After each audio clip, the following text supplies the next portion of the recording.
اعوذ باللہ من الشیطان الرجیم بسم اللہ الرحمن الرحیم السلام علیکم ورحمۃ اللہ وبرکاتہ۔ آج کے جس ٹاپک کے ساتھ حاضر خدمت ہوں وہ ہے صحیفہ سجادیہ کی امام زین العابدین علیہ السلام کی دعا نمبر 45 وداع ماہ مبارک رمضان۔ اے وہ پروردگار کہ جو اپنے احسانات کا بدلہ نہیں چاہتا، اپنی عطاؤں پر نادم نہیں ہوتا اور کسی کو صرف عمل کے برابر بدلہ نہیں دیتا، بلکہ اس کا احسان ابتدائی ہوتا ہے، اس کی معافی اس کا فضل و کرم کا نتیجہ، اس کا عقاب تقاضائے انصاف ہے، اس کا فیصلہ خیر مجسم۔ وہ جب عطا کرتا ہے تو اپنی عطا کو احسان جتانے سے آلودہ نہیں کرتا، جب روک دیتا ہے تو اس کا روک دینا کوئی ظلم نہیں ہوتا۔ وہ ہر شکریہ ادا کرنے والے کی قدر کرتا ہے جبکہ خود ہی شکریہ کا الہام کرتا ہے، ہر حمد کرنے والے کو بدلہ دیتا ہے جبکہ خود ہی حمد کی تعلیم دیتا ہے۔ وہ اس کے گناہوں پر بھی پردہ ڈالتا ہے جسے رسوا کر سکتا ہے، اور اس پر بھی کرم کرتا ہے کہ جس کے کرم کو روک سکتا ہے، جبکہ دونوں ہی رسوائی اور محرومی کے قابل ہوتے ہیں، لیکن اس نے اپنے افعال کی بنیاد تفضل پر رکھی ہے، اپنی قدرت کا استعمال صرف درگزر کرنے میں کرتا ہے۔ گنہگار کے ساتھ حلم سے پیش آتا ہے، جو اپنے نفس پر ظلم کرنے کا ارادہ کرتا ہے اسے مہلت دے دیتا ہے، مجرموں کو مہلت دے کر ان کی توبہ کا انتظار کرتا ہے، ان کے حساب میں جلدی نہیں کرتا تاکہ اس کی طرف رجوع کر لیں۔ اس کا مقصد صرف یہ ہے کہ کوئی ہلاک ہونے والا ہلاک ہو یا کوئی بدبخت اس کی نعمتوں میں بدبختی سے کام لے، تو پوری عذرداری کے بعد اور مسلسل دلائل کے قیام کے بعد ایسا ہو۔ یہ اس کے عفو درگزر کا کرم ہے، یہ اس کی مہربانی کا احسان ہے کہ وہ کریم و حلیم ہے۔ میرے پروردگار، تو ہی وہ ہے جس نے اپنے بندوں کے لیے معافی کا ایک دروازہ کھولا، اس کا نام توبہ رکھا، پھر اس دروازے پر اپنی وحی کا ایک رہنما مقرر کر دیا تاکہ لوگ اس کے بہکنے نہ پائیں۔ تیرا نام پاکیزہ، تو نے خود فرمایا کہ اللہ کی بارگاہ میں خالص توبہ کرو، قریب ہے کہ تمہارا پروردگار تمہاری خطاؤں سے درگزر کرے، تمہیں ان باغات میں داخل کرے کہ جس کے نیچے نہریں جاری ہوں۔ اس دن جس دن پروردگار اپنے پیغمبر اور ان کے ساتھ ایمان لانے والوں کو رسوا نہیں کرے گا، ان کے لیے ایک نور قرار دے گا جو ان کے سامنے اور داہنے چل رہا ہوگا، اور وہ کہہ رہے ہوں گے کہ پروردگار ہمارے نور کی تکمیل فرما دے اور ہمیں معاف کر دے کہ تو ہر شے پر قادر ہے۔ تو اب اس شخص کے پاس کیا عذر ہے کہ جو دروازہ کھلنے، رہنمائی کے قائم ہونے کے بعد بھی گھر میں داخل نہ ہو؟ تو وہ ہے جس نے اپنے بندوں سے معاملہ کرنے میں اپنے اوپر زیادہ نرخ کی ذمہ داری لے لی ہے کہ تو ان کی تجارت میں زیادہ فائدہ دینا چاہتا ہے، انہیں اپنی بارگاہ میں حاضری کی کامیابی، اضافے کی سعادت دینا چاہتا ہے۔ تو نے خود ہی اعلان کیا، تیرا نام بابرکت اور بلند و برتر ہے کہ جو ایک نیکی انجام دے گا اسے 10 گنا اجر دیا جائے گا، اور اگر برائی کرے گا تو صرف اتنا ہی بدلہ دیا جائے گا۔ تیرا ارشاد ہے کہ جو لوگ راہ خدا میں اپنے اموال خرچ کرتے ہیں ان کی مثال اس دانے کی سی ہے جس سے 7 بالیاں پیدا ہوں، ہر بالی میں 100 دانے ہوں، اور اللہ جس کے لیے چاہتا ہے اضافہ کر دیتا ہے۔ تیرا ہی یہ بھی ارشاد ہے، کون ہے جو اللہ کو قرض حسن دے تاکہ وہ اسے کئی گنا بنا دے۔ اس کے علاوہ قرآن مجید کی بہت سی آیات کہ جن میں تو نے نیکیوں کے دگنے چگنے بنانے کا وعدہ کیا۔ تو ہی وہ ہے کہ جس نے اپنی قوت غیبی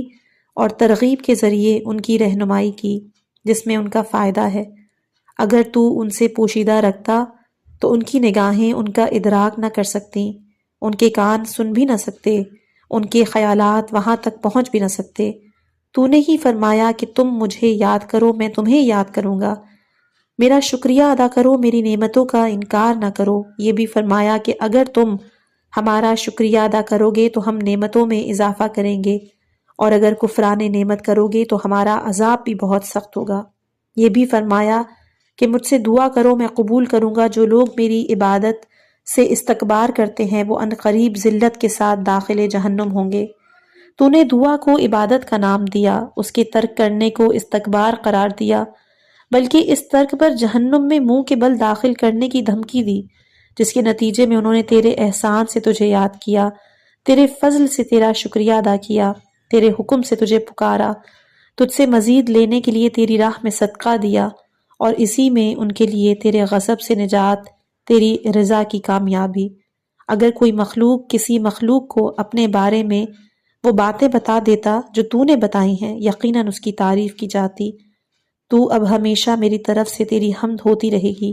جب تک حمد کا کوئی راستہ ملتا رہے گا، جب تک حمد کے لیے کوئی لفظ باقی رہے گا، کوئی معنی رہ جائیں گے جس کی بازگشت ہم کی طرف ہو۔ اے وہ پروردگار جس نے اپنے فضل و احسان کی بنا پر حمد کا استحقاق پیدا کیا، بندوں کو اپنے نعمت و کرم سے ڈھانپ لیا۔ تیری نعمتیں ہمارے بارے میں کس قدر عام ہیں، تیرے احسانات کس قدر مکمل ہیں، تو نے اپنے کرم کو کس قدر ہم سے مخصوص کیا، ہمیں اپنے اس دین کی ہدایت دے دی جسے تو نے پسند فرمایا، اس راستے کی نشاندہی کر دی جسے منتخب کیا، وہ راہ حق دکھلا دی جسے آسان بنا دیا، اور اپنی بارگاہ میں قربت کے تمام راستے دکھا دیے، اپنی کرامت تک پہنچنے کے تمام وسائل بتا دیے۔ خدایا، اور تو نے اپنے انہی منتخب فرائض اور مخصوص واجبات میں ایک ماہ رمضان بھی قرار دیا جسے تمام مہینوں میں خصوصیت عطا فرمائی، تمام زمانوں اوقات میں منتخب قرار دیا، سال کے تمام اوقات میں اس امر کے لیے منتخب کیا کہ اس میں قرآن اور نور کو نازل کیا کہ جو 1000 مہینوں والی ہے، اسے شب قدر کی جلالت عطا فرمائی کہ جو 1000 مہینوں سے بہتر۔ اس کے بعد تو نے اس ماہ مبارک کے ذریعے ہمیں تمام امتوں پر مقدم کیا، اس کی فضیلت کے ذریعے اقوام میں منتخب قرار دیا، تو ہم نے بھی تیرے حکم سے اس کے دن میں روزے رکھے اور تیری مدد سے راتوں میں قیام کیا، اس قیام اور صیام کے ذریعے اس رحمت کا ارادہ کیا کہ جس کی تو نے پیشکش کی، اسے تیرے ثواب تک پہنچنے کا وسیلہ بنایا، جس ثواب سے تیرا دامن بھرا ہوا ہے، جسے تو اپنے فضل و کرم سے عطا کرنے میں جواد کریم ہے۔ تو اس بندے سے قریب تر ہے جو تیرے قرب کا ارادہ کرے۔ اس مہینے نے ہمارے درمیان قابل ستائش دن گزارے، ہمارے ساتھ رفاقت کا حق ادا کیا، ہمیں عالمین کے بہترین فوائد سے نوازا، اور جب اس کا وقت تمام ہو گیا تو اب ہم اسے اس طرح رخصت کر رہے ہیں جس طرح اسے رخصت کیا جاتا ہے، جس کا فراق سخت ہو، اس کی جدائی غمزدہ وحشت زدہ بنانے والی ہو، اور جو محفوظ حق، قابل نگہداشت حرمت، قابل ادا حق کو لازم قرار دے دے۔ تو اب ہم یہ آواز دے رہے ہیں، اے اللہ کے بزرگ ترین مہینے، اے اولیاء خدا کے لیے زمانہ عید، تجھ پہ ہمارا سلام۔ سلام ہو تجھ پر اے اوقات میں سے بہترین ساتھی، ایام اور ساعات میں سے بہترین مہینے۔ سلام ہو تجھ پر اے وہ ماہ مبارک کہ جس میں آرزوئیں قریب تر ہو گئیں، اعمال کے صحیفے منتشر ہو گئے۔ سلام ہو تجھ پر اے وہ ہم نشین کہ جو رہا تو اس کی منزلت عظیم رہی، چلا گیا تو اس کے فراق نے رنجیدہ بنا دیا۔ اس کا وجود ایسا پر امید تھا جس کی جدائی دردناک ثابت ہوئی۔ سلام ہو تجھ پر اے وہ محبوب کہ جو آیا تو سما نے انس لے کر اور خوش کر گیا، گیا تو وحشت زدہ رنجیدہ بنا کر گیا۔ سلام ہو تجھ پر اے وہ ہمسایہ کہ جس کے زیر سایہ دل نرم ہو گئے، گناہ کم ہو گئے۔ سلام ہو تجھ پر اے وہ مددگار کہ جس نے شیطان کے مقابلے میں ہماری مدد کی، ایسا ساتھی بنا جس نے نیکیوں کے راستوں کو آسان بنا دیا۔ سلام ہو تجھ پر کہ تیرے دور میں جہنم سے آزاد ہونے والے کس قدر زیادہ تھے، تیری حرمت کا خیال رکھنے والے کس قدر نیک بخت ہو گئے۔ سلام ہو تجھ پر کہ تو نے کس قدر گناہوں کو محو کیا، کتنے قسم کے عیوب کو چھپا دیا۔ سلام ہو تجھ پر کہ تو گنہگاروں پر کس قدر مہربان تھا، تیری ہیبت صاحبان ایمان کے دلوں میں کس قدر زیادہ تھی۔ سلام ہو تجھ پر اے وہ مہینے جس کا مقابلہ دوسرے زمانے نہیں کر سکتے۔ سلام ہو تجھ پر اے وہ مہینے کہ جو ہر رخ سے سلامتی کا باعث تھا۔ سلام ہو تجھ پر کہ نہ تیری مصاحبت ناپسندیدہ تھی، نہ تیری معاشرت قابل مذمت۔ سلام ہو تجھ پر کہ تو برکتیں لے کے وارد ہوا، گناہوں کی کثافت کو دھو کر پاک کر گیا۔ سلام ہو تجھ کو، تجھے ولی تنگی کی بنا پر رخصت نہیں گیا اور اس کے روزوں کو خشکی کی بنا پر نہیں چھوڑا گیا۔ سلام ہو تجھ پر کہ تیرے وقت سے پہلے تیرا انتظار کیا جاتا ہے، تیرے جانے سے پہلے ہی لوگ رنجیدہ ہو جاتے ہیں۔ سلام ہو تجھ پر کہ تیری وجہ سے کتنی ہی برائیوں کا رخ موڑ دیا گیا، کتنی ہی نیکیاں انڈیل دی گئیں۔ سلام ہو تجھ پر تیری قدر کی راتوں پر جو 1000 مہینوں سے بہتر، سلام ہو تجھ پر ہمیں کس قدر کل تیری آرزو تھی، کل تیرا شوق رہے گا، سلام ہو تجھ پر اور تیرے اس فضل پر جس سے ہم محروم ہو گئے، تیری ان گزشتہ برکتوں پر کہ جو ہم سے چھن گئیں۔ خدایا ہم اس مہینے والے ہیں جسے تو نے ہمیں شرف بخشا، اپنے کرم سے ہمیں اس کی توفیق دی، جبکہ بدبخت افراد اس کے وقت سے بے خبر رہے، اپنی بدبختی کی بنا پر اس کے فضل سے محروم رہ گئے۔ در حقیقت تو ہی اس معارف کا مالک و مختار ہے، تو نے اس کے سلسلے میں ہمیں عنایت فرمائی، اس کی سنت کی ہدایت دی، ہم نے تیری توفیق ہی سے اس کی روز نماز کا بیڑا اٹھایا، اگرچہ اس میں کوتاہیاں کی، ہم بہت سے حقوق میں سے صرف چند ایک کو ادا کر سکے۔ خدایا یہ تیری حمد اپنی برائیوں کی اقرار، حقوق کی بربادی کے اعتراف کے ساتھ ہے۔ تیرے لیے ہمارے دلوں میں واقعی شرمندگی ہے، ہماری زبانوں پر سچی معذرت ہے، لہٰذا ہماری کوتاہیوں کے باوجود ہمیں وہ اجر عطا فرما کہ جس کے ذریعے اس فضل کا تدارک ہو سکے جس کی آرزو تھی، اور ان ذخیروں کے انواع و اقسام کا بدل قرار دے سکیں جن کی تمنا اور طمع تھی۔ اگرچہ کہ ہم نے تیرے حق میں تقصیر اور کوتاہی کی ہے، لیکن اس کے باوجود ہمارے عذر کو قبول کر لے، ہماری عمروں کو ہمارے سامنے آنے والے رمضان تک پہنچا دے۔ جب ایسا ہو جائے تو ہماری مدد فرما کہ ہم اس عبادت کو اختیار کریں کہ جس کا تو اہل ہے، ہمیں اس منزل تک پہنچا دے کہ ہم اس اطاعت کو انجام دے سکیں جس کا تو استحقاق رکھتا ہے، ہمارے لیے عمل نیک کا وہ سلسلہ قائم کر دے کہ جو اس سال اور آئندہ سال کے ماہ رمضان کے حقوق کی تلافی کر سکے۔ خدایا ہم نے اس مہینے میں جو بھی جرم یا گناہ کیا یا جس معصیت میں مبتلا ہوئے، جس خطا کا ارتکاب کیا ہے، چاہے وہ قصدن ہو، بھول کر ہو، جس کے ذریعے ہم نے اپنے نفس پر ظلم کیا یا کسی دوسرے کی حتک حرمت کی، محمد و آل محمد پر رحمت نازل فرما، ہمارے عیوب کو اپنے پردہ کرم میں چھپا لے، ہمارے گناہوں کا نشانہ نہ بننے دے، ہمارے خلاف سرکشوں کی زبان دراز نہ ہونے دینا، ہمیں ان کاموں میں لگا دے جو گناہوں کو زائل کر سکے، ہمارے بدترین اعمال کا کفارہ بن سکے، اپنی اس مہربانی کی بنا پر ختم ہونے والی نہیں، اس فضل و کرم کی بنا پر جو کم ہونے والا نہیں۔ خدایا محمد و آل محمد پر رحمت نازل فرما، ہماری مصیبت کا تدارک اس مہینے کے شرف سے فرما دے، ہمارے لیے روزے عید الفطر کو بابرکت قرار دے دے، اسے تمام گزرنے والے دنوں سے بہتر بنا دے،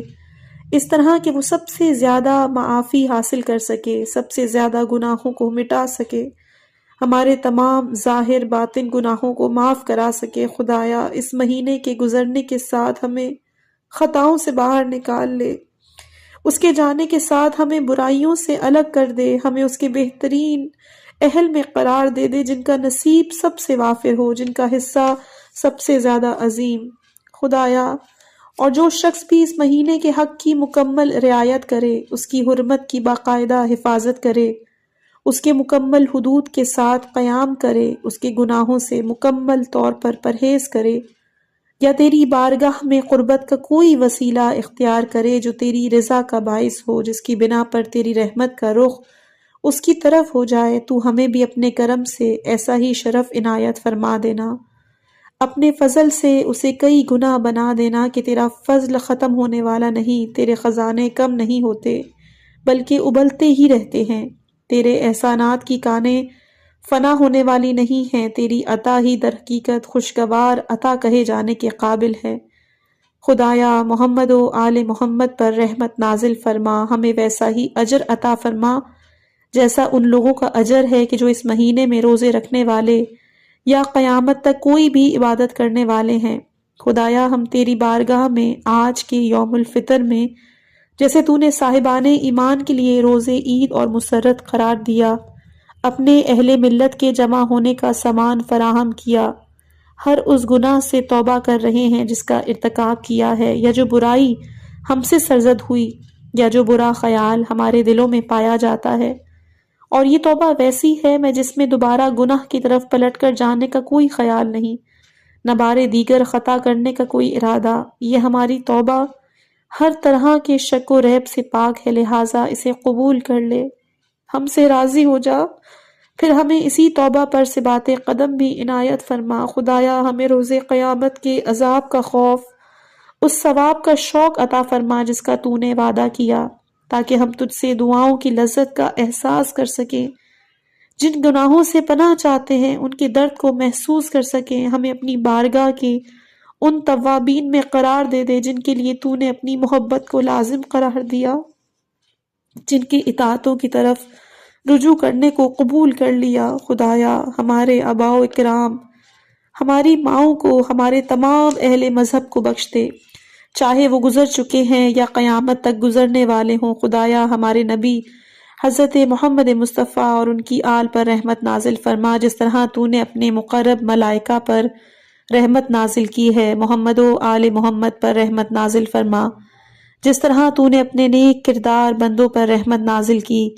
بلکہ اس سے بہتر اے عالمین کے پروردگار وہ صلوات کے جس کی برکتیں ہم تک پہنچ جائیں، اس کا نفع ہمارے شامل حال ہو، اس کے بارے میں ہماری دعا مستجاب ہو۔ تو بہترین وہ ہستی ہے جس کی طرف توجہ کی جائے، اور ان سب سے زیادہ کام کرنے والے جن پر بھروسہ کیا جاتا ہے، ان سب سے بہتر عطا کرنے والے جن کے فضل و کرم کا سوال کیا جاتا ہے، اور تو ہر شے پر قدرت رکھنے والا ہے۔